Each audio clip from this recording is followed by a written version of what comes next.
On a dusty Sunday morning, a car pulled up in front of an old house. It stopped for some time till the family of four climbed out. They stood and looked around.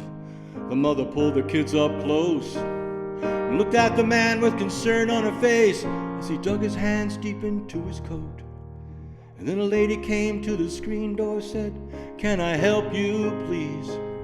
Looked in puzzlement at the wife, the man, and the children at their knees. And the man looked past her. He had a tightness to his face. And the wife said, "Excuse me, but you see, my husband, he grew up in this place." Well, the lady was old and kind. She seemed to understand. As she opened the door to these strangers, the wife reached for her husband's hand. And as they walked into the foyer, the floorboards creaked beneath his feet. And the man stopped and seemed to listen, as if he'd heard a sound so sweet. "I was an only child," he said. "My mama died quite young, and I was raised by my father from the time that I was one. And I know he loved me. He did the best, yes he did.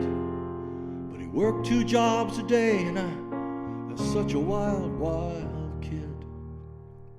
Well, I finally got into real trouble, and I was sent off to a home.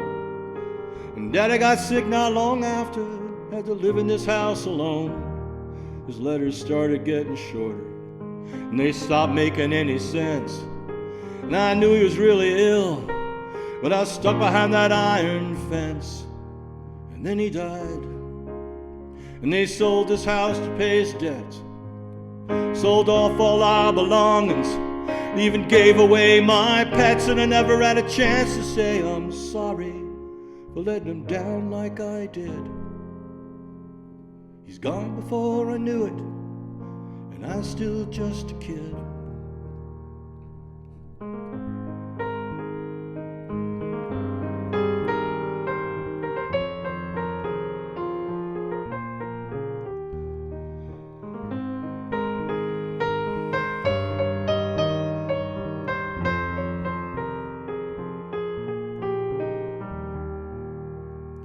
Well, everyone sat there in silence. That lady looked pretty sad. The coffee sat untouched. The kids hung on to their dad. "Now, if you don't mind," he said, "it's something I came to do if I could. It'll mean undoing a few screws and removing a little wood." She said it was fine.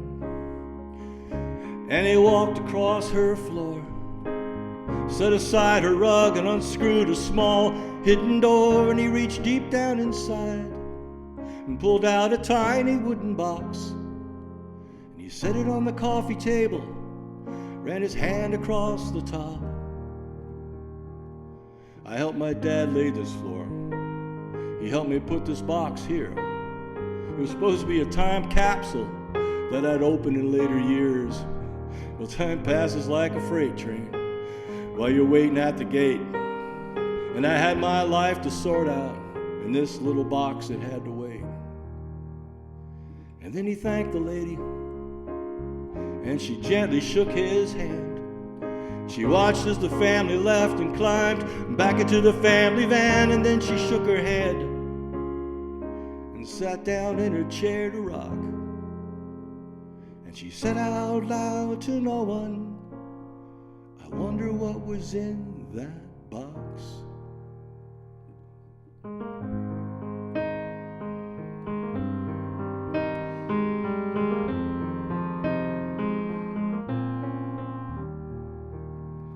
And as the man lifted the lid, he knew what he would find.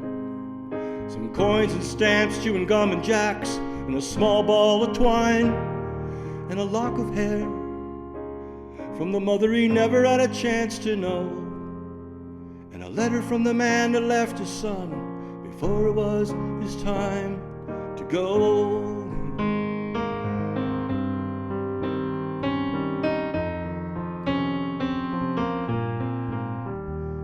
Time passes like a freight train while you're waiting at the gate. The things you left behind Sometimes they have to wait, son, when life lifts up and the way ahead is clear. Just open up this box and all you left behind is still here.